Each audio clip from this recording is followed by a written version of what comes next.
Eu quero trazer para os irmãos uma reflexão com base num texto bem conhecido, segunda carta de Paulo aos Coríntios, capítulo de número 4, versículo de número 7.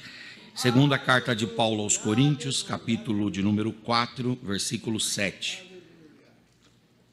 Paulo diz assim: Temos, porém, este tesouro em vasos de barro, para que a excelência do poder seja de Deus e não de nós mesmos. Amém. O apóstolo São Paulo, ele era maravilhoso na sua capacidade de redigir cartas. Segundo o que nós temos da Bíblia, nós temos pelo menos 13 cartas de Paulo e a possibilidade dele ter escrito também a carta aos Hebreus, que dariam 14 cartas dos 27 livros do Novo Testamento. Mais de 50% do Novo Testamento são escritos paulinos. O apóstolo São Paulo, ele tinha uma capacidade muito grande de ilustrar grandes verdades através de alegorias que ele tomava do dia a dia. E aqui nesse texto que ele vai falar que a igreja, ela é formada por irmãos, por homens e por mulheres, que ele vai chamar de vasos de barro. Paulo vai falar que o homem, ele é um vaso de barro, em primeiro lugar, por causa da forma como o homem foi criado. Inclusive, há uma discussão teológica a respeito de se a criação do homem, ela é uma criação ex nihilo ou não é uma criação ex nihilo. Por quê?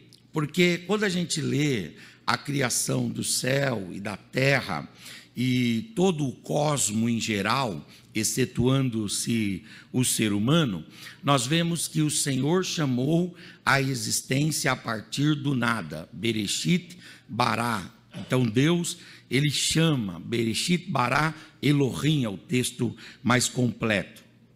Deus chama a partir do nada. Quando ele vai criar os céus e terra, toda a fauna, toda a flora, o reino mineral, o reino hídrico, ele vai criar a partir do nada. Mas quando Deus vai trazer o homem, ele traz a partir de um elemento que ele já havia criado. Ele traz o homem do pó da terra.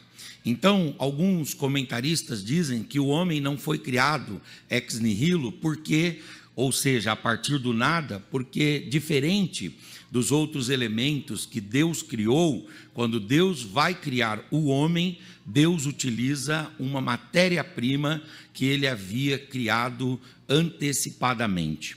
A verdade é que o que prevalece é o posicionamento de que Deus, para nós, assembleanos, é que Deus criou o homem também a partir do nada, porque apesar dele utilizar ali um material que já havia sido feito, ele soprou no homem do seu espírito, formando ali a alma vivente, e essa alma passa a existir a partir de nenhuma referência anterior.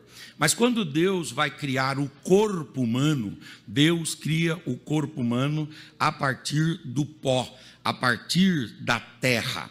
E aí esse conceito chega em Paulo, e Paulo diz que o homem, ele vem da terra, ele vem do barro, ele vem do pó, e por causa disso, quando Paulo vai considerar a igreja, ele considera a igreja como a coletividade de vasos de barro criados por Deus, mas que sobre estes, por uma benevolência, por uma misericórdia, por uma generosidade, Deus resolveu depositar tesouros extraordinários. Paulo vai chamar o ser humano também de barro, em segundo lugar, porque Paulo sabe que o homem é pecador, e isso tem a ver com a queda adâmica.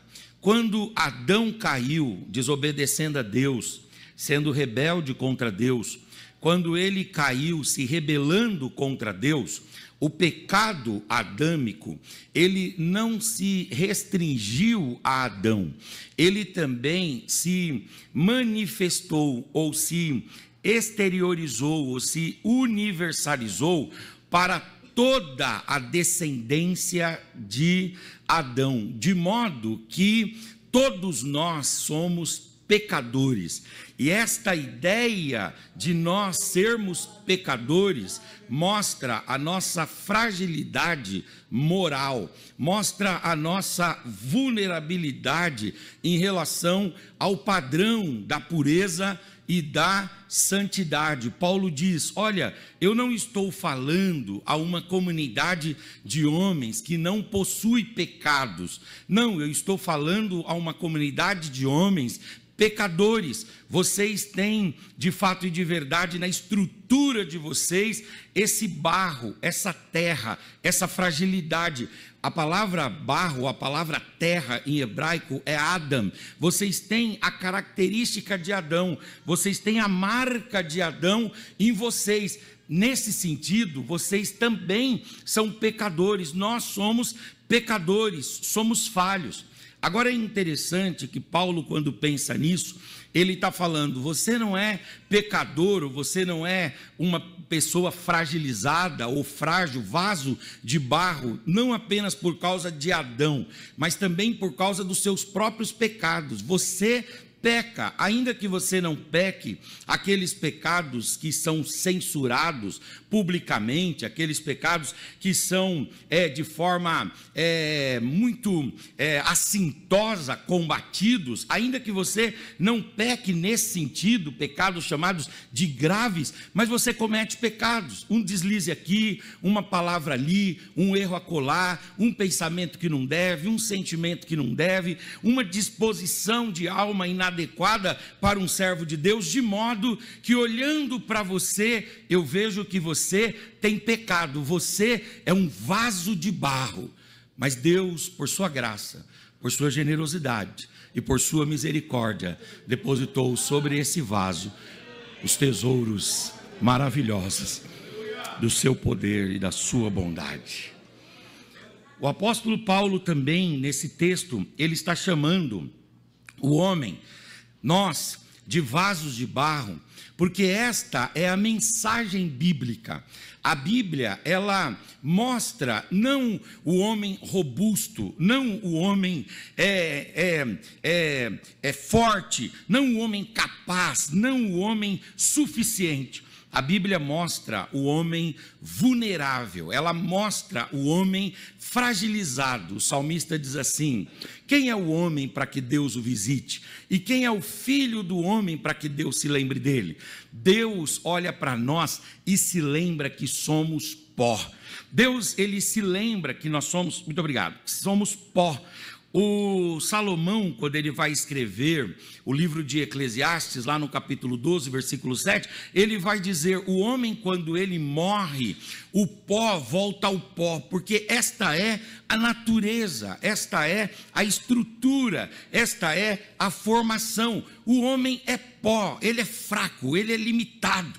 No livro de Daniel, quando vai mostrar lá a estátua, né, a estrutura da estátua dos impérios, a última fase, o último império está representado no pé. E o império, como aqueles impérios são impérios humanos, aqueles impérios estão em cima de um pé, que representa também um templo imperial, e aquele pé é de barro, tanto que uma pequena pedra bate naquele pé de barro e toda a estrutura vem abaixo. Quer dizer, o reino do homem, ele é um reino de barro, ele é um reino de limitação, ele é um reino de fragilidade, ele é um reino de fraqueza. A Bíblia, ela constrói essa ideia, não do homem robusto, autossuficiente, capaz, preparado, mas sim do homem que é um ser limitado. Deus olha para nós e se lembra que somos pó,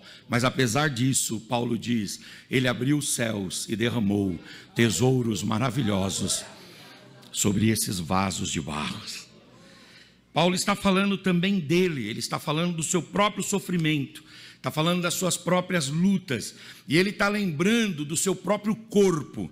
Se a gente lembra, ou parar um pouco para lembrar a respeito da teologia e do assunto da segunda carta de Paulo aos Coríntios, é uma defesa do seu apostolado. Não sei se os irmãos lembram disso. A primeira carta ele traz orientações diversas, mas na segunda carta ele combate uma rejeição, ele combate lá uma indisposição dos irmãos contra ele sem causa, e ele começa então a falar a respeito do que justifica o seu apostolado, do que justifica o seu ministério, do que justifica a sua chamada. Ele diz: eu quero dizer para vocês por que eu devo ser ouvido. E aí, ao contrário dele apresentar um currículo assim interminável, dizendo: olha, vocês devem me ouvir porque eu me formei lá em Tarso, na Cilícia, vocês devem me ouvir porque eu fui formado aos pés de Gamaliel, né, o neto de Hilel lá em Jerusalém, vocês devem me ouvir porque eu fui fariseu dos fariseus, vocês devem me ouvir porque eu abri muitas igrejas, porque eu escrevi muitas cartas. Paulo não faz isso. O que ele faz na segunda carta de Paulo aos Coríntios? Para justificar e validar a sua autoridade apostólica, ele fala sobre os seus sofrimentos, ele fala sobre os seus naufrágios, ele fala sobre os espancamentos que ele sofreu por amor ao Evangelho, ele fala que ele esteve à beira da morte muitas vezes, ele fala que ele foi apedrejado, ele fala da sua oftalmia, do seu problema oftalmológico que ele desenvolveu por causa de muitas pedradas que ele tomou na sua cabeça, ele fala das prisões, ele fala da fome, ele fala do abandono, ele fala da sua própria fraqueza, e quando ele está terminando de falar da sua fraqueza, ele diz: irmãos, olhando para mim mesmo como alguém que olha no espelho, eu vejo que eu sou um vaso de barro, mas a misericórdia, a bondade e a graça de Deus olharam para mim, e Deus resolveu depositar esses tesouros sobre o vaso de barro. Você também é frágil, você se parece grande, você se apresenta como poderoso, autossuficiente, você vende uma imagem, mas eu sei que você é frágil. Você tem os seus medos, você tem os seus desesperos, você tem as suas agonias, você tem as suas angústias, você tem as suas vergonhas, você também tem as suas inquietações, você também tem aquilo do qual você não quer nem lembrar. Alguns momentos da vida você olha para si mesmo e diz assim: eu sou um vaso de barro. Mas eu quero dizer para você que Deus olhou para você lá dos altos céus e resolveu derramar sobre você tesouros maravilhosos. Levante a sua mão, vasos de barro de Deus. Levante a face, levante a voz, abra a boca e dê uma palavra de adoração ao Senhor. Nós somos vasos de barro. Eu fico olhando para o homem e eu vejo como o ser humano é frágil. Eu estava lendo uma reportagem essa semana de uma atleta que ela estava, uma ciclista, né? Ela estava fazendo uma maratona lá, e de repente, quando ela está no meio da maratona, uma abelha entrou no uniforme dela, inoculou veneno nela, e ela começou a inchar, as vias respiratórias dela foram trancadas, todo o aparato médico foi para o local, ela caiu da bicicleta, ela teve ali um ataque anafilático, não é isso? E ela morreu naquele lugar. Atleta, extremamente capaz, com muitas vitórias, mas veio uma abelha e tirou a sua vida. A pandemia, ela nos colocou no nosso lugar. Um vírus que não pode ser visto a olho nu, que só pode ser visto ali com o instrumento certo. Esse vírus quando invadia o nosso sistema imunológico, quebrava todas as fibras do nosso sistema imunológico, nos vulnerabilizava, e aí qualquer ventinho de enfermidade, a gente morria. Nós somos frágeis, mas o Senhor, irmãos, Paulo diz, Ele olhou para nós. Por outro lado, a Bíblia pinta os anjos, Ricardo, maravilhosos. Os anjos são poderosos. A Bíblia fala de anjos poderosos. A Bíblia fala de Miguel, que é um anjo que comanda, um arcanjo que comanda legiões de anjos, anjos, miríades angelicais. E aí, esse Miguel é poderoso. Gabriel é apresentado como um anjo forte do Senhor. Em Apocalipse 5 diz que um anjo forte brada. Mas nenhum texto na Bíblia diz que sobre eles repousa esses tesouros. Mas o Senhor escolheu os vasos de barro para derramar sobre nós tesouros maravilhosos. Se eu fosse você, eu levantava a mão, eu adorava o nome do Senhor. Uracandaramanaxurabai. Por quê? Porque o Senhor resolveu olhar para nós com carinho, com misericórdia, com bondade, com gentileza, e derramar sobre nós tesouros extraordinários. Você foi enriquecido pela graça de Deus, pelo poder de Deus, pela misericórdia de Deus. Agora a pergunta que nos vem é: quais foram os tesouros que Deus derramou sobre estes vasos de barro? Em primeiro lugar, Deus derrama sobre nós, os vasos de barro, um tesouro maravilhoso, que é a presença gloriosa de Jesus e do Evangelho Salvador. Tem uma coisa que é tesouro para nós, é Jesus Cristo, o nosso Senhor. Nós talvez não tenhamos muitos recursos, talvez a gente não tenha um grande nome na sociedade, talvez a gente nunca chegue a figurar e estampar os tabloides de grande renome, mas tem uma coisa que nós podemos dizer, que nela nós somos extremamente enriquecidos e prósperos. Nós recebemos Jesus e o poder do Evangelho de Deus em nossas vidas. E aqui está um tesouro maravilhoso, o tesouro do Evangelho, a pérola de grande valor, a maior de todas as riquezas, a maior de todas as fortunas. Aleluia, o sangue de Cristo nos banhou, o nosso nome foi escrito no livro da vida, e quando nós chegarmos lá nos céus, aleluia, aleluia, buscarão em nós se nós temos esse tesouro, e ao encontrarem em nós esse tesouro, as portas do céu se abrirão para nós. Aleluia, glória a Deus. Está tendo uma situação aí que foi muito divulgada essa semana, de uma pessoa do nosso país que está correndo o risco de perder o seu visto e não vai poder entrar numa nação aí, e está correndo o risco de não poder circular lá nessa nação. Mas o crente não precisa ter esse medo, porque quando a gente chegar na nossa nação, quando a gente chegar na Nova Jerusalém, aleluia, não vão querer saber se a gente pregou, se a gente cantou, não vão querer saber disso, vão querer saber se dentro de nós tem a pérola de grande valor. Se houver em nós o poder do Evangelho, se houver em nós a presença de Cristo Jesus, esse tesouro impagável e maravilhoso, aleluia, glória a Deus, então vasos de barro serão dignificados, honrados, serão introduzidos na Nova Jerusalém, viverão com o Senhor para todos sempre. Levante a sua mão por gentileza.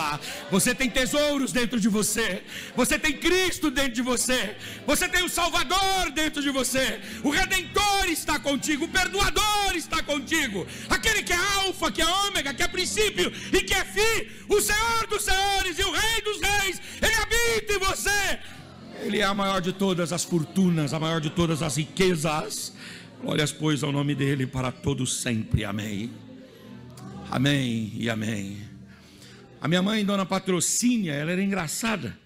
Ela, quando ganhava algum dinheirinho, o que ela fazia? Ela pegava o dinheiro e ela colocava o dinheiro dentro de uma sacolinha, de um saquinho, e ela pegava esse saquinho e ela ia no armário e ela escolhia as latas de mantimentos que tivessem mais enferrujadas, aquelas que ninguém ia olhar para elas, aquelas que se alguém entrasse ali na casa para pegar algum dinheiro, nunca desconfiaria que naquela lata amassada, enferrujada, uma lata que já estava até meio furada, pudesse ter algum dinheiro lá.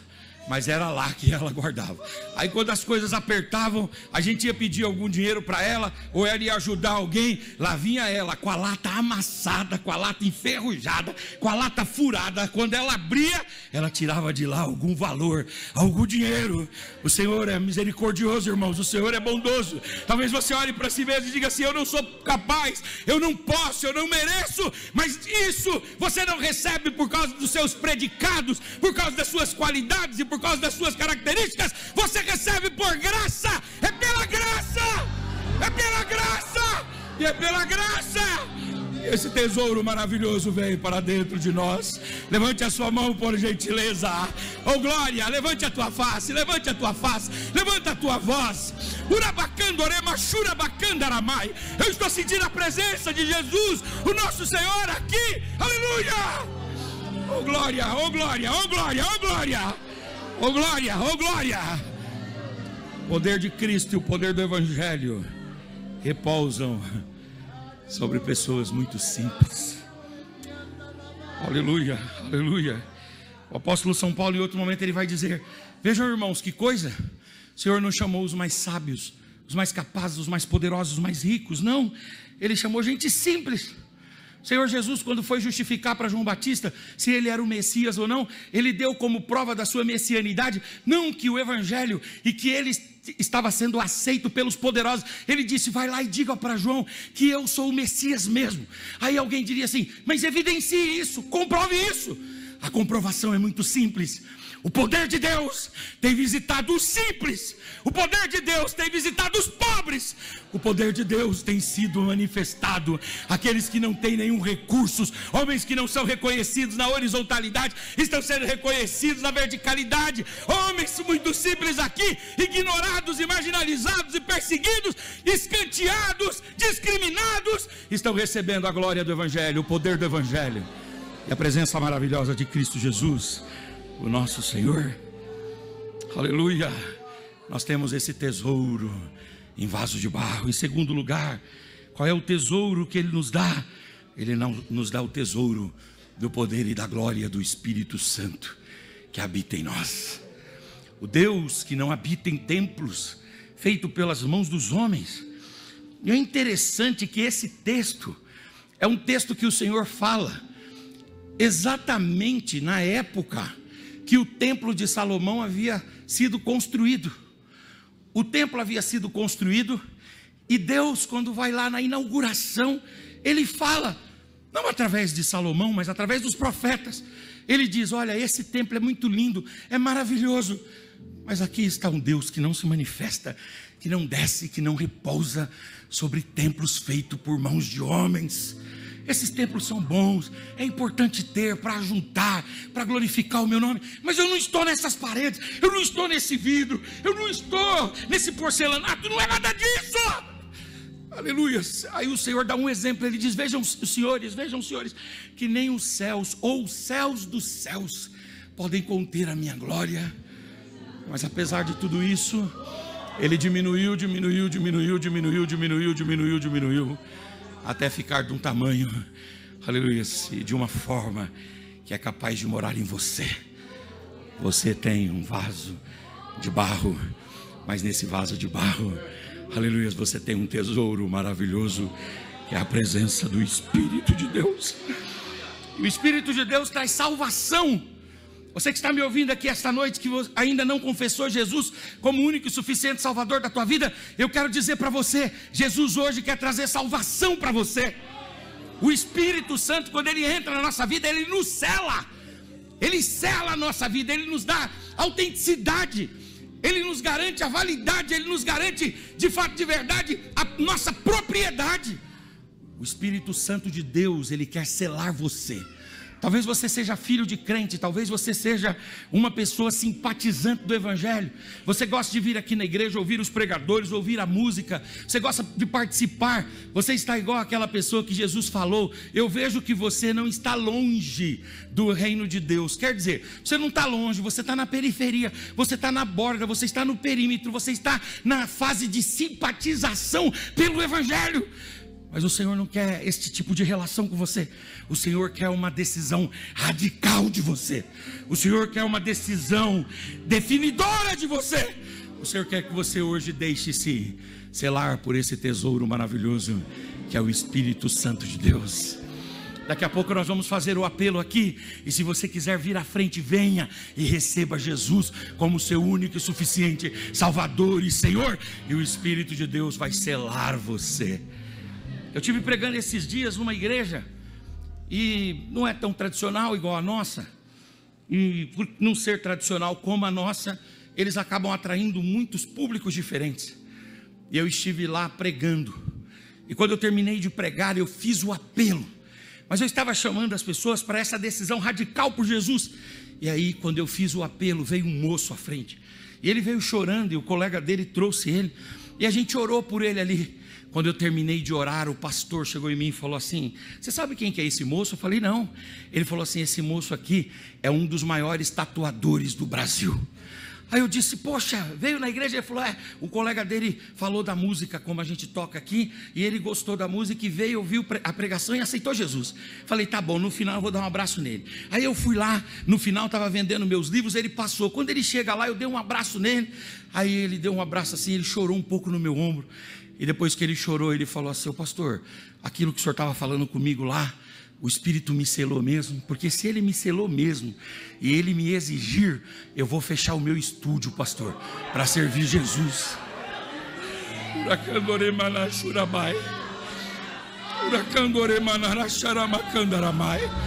Aleluia, o Espírito vem sobre nós, e o Espírito nos sela, e quando essa decisão é radical, e o Espírito nos marca de verdade, aleluias, aleluias, a gente está disposto a abrir mão de outros tesouros, de outros valores, aleluias, de outros recursos, para servir o Senhor, para amar o Senhor, para cultuar ao Senhor, para viver com integridade para o Senhor. Nós somos vasos de barro, mas a gente tem da parte de Deus esse tesouro, a presença, a presença, a presença, a presença, a presença, a presença maravilhosa do Espírito Santo de Deus. Levante a sua mão por gentileza aos céus, levante a tua face, aleluia, abra a sua boca por gentileza e dê uma palavra de adoração ao Senhor. O Senhor, aleluia, derrama sobre você o seu Espírito, o seu Espírito, aleluia, que é um tesouro maravilhoso.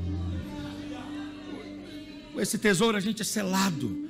Agora, nós não somos só selados, nós somos também municiados, nós somos também instrumentalizados, nós somos também capacitados, nós somos também dotados. Ele também nos dá dons maravilhosos, dons maravilhosos. E aí, pessoas muito simples fazem proezas e prodígios extraordinários. Lá no setor 47, tem o pastor Misael, que é o pastor setorial. Tempo desse eu estive lá pregando, era uma ceia, e ele me contou um testemunho. Eu vi o filho dele está grandão assim, esqueci o nome do garoto. Dei um abraço nele. Aí ele: o senhor sabe que esse menino aqui é fruto de um milagre? Aí eu falei: não. Aí ele falou: esse menino aqui é fruto de um milagre. Deixa eu contar a história para o senhor. Isso já aconteceu há muitos anos. Esse menino estava na UTI lá em São Paulo, desenganado pelos médicos. A gente estava orando a Deus e pedindo a Deus para que Deus livrasse esse menino da morte, mas a palavra do médico era uma palavra de morte. Estava ele na UTI, tinha um outro garoto do lado dele também internado, e a gente estava orando, buscando, o ministério também orando, tal, ok. Aí ele falou: aí um dia à tarde, eu estou lá com meu filho, daqui a pouco chega um velho lá, um velho que já teve 2 derrames, e que tem o lado direito paralisado, e a mão esquerda dele é meio defeituosa. Ele puxa de uma das pernas, e ele não consegue subir uma escada sem a ajuda de ninguém. Ele canta e às vezes a voz dele embarga, mas ele falou que era pastor e que precisava fazer uma visita lá, e ele subiu lá, E quando ele chegou no quarto, eu dei um abraço nele. Ô, pastor Rael, o senhor aqui? E ele me deu um abraço e disse: filho, Deus falou para mim, para eu vir orar pelo teu filho. Deus vai curar ele. Aí eu disse: tá bom, então ora aí pelo meu filho. Ora aí, que eu preciso do milagre, eu preciso que Deus faça alguma coisa. Ora aí. Aí ele disse, o pastor Rael entrou, colocou a mão na cabeça dele e fez uma oração muito sucinta, uma oração muito curta. Senhor Jesus, cura esse menino, restaura a sua saúde, devolve-lhe a vida, Senhor. Amém. Foi do outro lado, na outra cama, o outro menino nem tinha pedido oração, foi lá, meteu a mão na cabeça do menino e disse: Senhor Jesus, cura esse daqui também e tal. Foi embora. Do mesmo jeito que ele entrou no hospital puxando a perna, ele saiu puxando a perna. Ele nunca foi em Harvard, em Yale, Cambridge, nunca foi na Unicamp, na USP, nunca foi na Uni São Carlos, nunca! Ele não aprendeu nada sobre medicina. Ele é só um vaso feito de barro. Mas sobre ele o Senhor derrama o seu espírito. Aí eu falei: e aí, pastor Misael, o que aconteceu? O que aconteceu foi que eu fui embora. Quando eu cheguei em casa, o telefone tocou. Eu até estava apreensivo. O médico dizia assim: na troca de plantão o senhor tem que vir aqui para a gente conversar. Quando eu fui lá na troca de plantão, o médico falou: se ele mantiver essa melhora que ele teve assim instantânea agora, se ele mantiver essa melhora aí, daqui a pouco nós vamos liberar ele. Quando foi no outro dia, pastor, ele saiu do quarto, foi curado, está aqui agora. Aí ele falou assim: e sabe o garoto do lado? O garoto do lado, só porque estava perto dele, foi abençoado em ricochete. Foi curado também e saiu. Levante a sua mão, por gentileza. Levante a tua face, por gentileza.